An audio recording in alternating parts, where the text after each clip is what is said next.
السلام علیکم دوستو،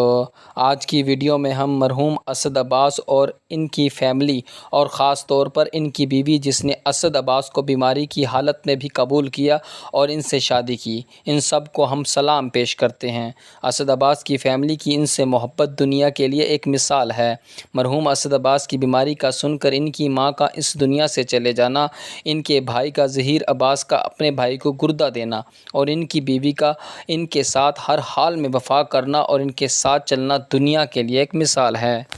اگر اسد عباس کی بیوی کی تفصیل میں بات کریں تو آپ کو بتاتے چلیں کہ ان کی آپس میں لو میرج تھی اور وہ کئی سالوں سے ایک دوسرے کے ساتھ تھے۔ اسد عباس کی بیوی کی فیملی میں یہ اور 3 بہنیں اور ایک بھائی ہے۔ ان کی فیملی کا تعلق بھی اسد عباس کی فیملی کی طرح موسیقی سے وابستہ ہے، مگر ان کی خواتین کبھی میڈیا کے سامنے نہیں آتیں۔ پاکستان میں اس سے پہلے بھی بہت سے موسیقار گزرے ہیں جن کی خواتین میڈیا پر آویزاں نہیں ہوتیں۔ اسد عباس ایک بہت بڑے گلوکار بن چکے تھے اور ان پر بہت سی لڑکیاں مرتی تھیں اور اسد عباس کی ہونے والی بیوی کو ان سب باتوں کا علم تھا، مگر پھر بھی انہوں نے ان کا ساتھ نہ چھوڑا اور اس کے برعکس اسد عباس نے بھی اپنی محبت کو سنبھال کر رکھا اور ان سے شادی کر کے محبت کی ایک مثال قائم کی۔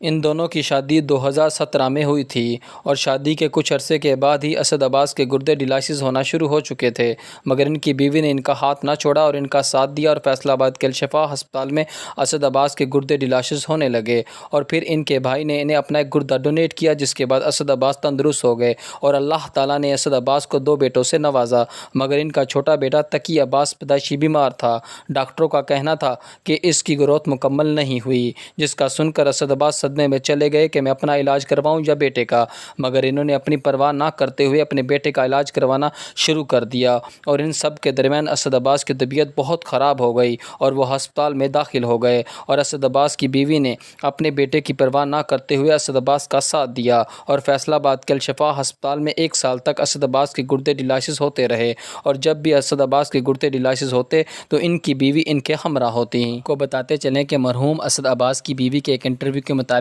جو کہ حال ہی میں سامنے آیا ہے، الشفا ہسپتال کے آخری 20 دنوں کا بل 25 لاکھ روپے تھا۔ اور دوستو آپ کو بتاتے چلیں کہ مرحوم اسد عباس کی بیوہ نے یہ بھی اپیل کی ہے کہ ہمارے پاس جو کچھ بھی تھا وہ سب کچھ اسد عباس پر لگ گیا، مگر جو اللہ تعالیٰ کو منظور کہ وہ بچ نہ سکے، مگر میرے پاس اسد عباس کی ایک نشانی ہے اور وہ بھی بیمار ہے اور ڈاکٹروں کے مطابق اس بچے کے آپریشن کے لیے تقریباً 35 سے 45 لاکھ روپے کا خرچ درکار ہے۔ مرحوم اسد عباس کی بیوہ کا کہنا تھا کہ جیسے کہ آپ لوگوں نے اسد عباس کا ساتھ دیا تھا، اسی طرح اگر اس کے بیٹے کا ساتھ دیں تو اس کا آپریشن ہو سکتا ہے اور وہ بچ سکتا ہے۔ ایک اسد عباس تو اس دنیا سے چلا گیا، مگر اسد عباس کے بیٹے کو بچایا جا سکتا ہے تاکہ وہ بڑا ہو کر پاکستان کا نام روشن کر سکے، جس طرح مرحوم اسد عباس نے کیا تھا۔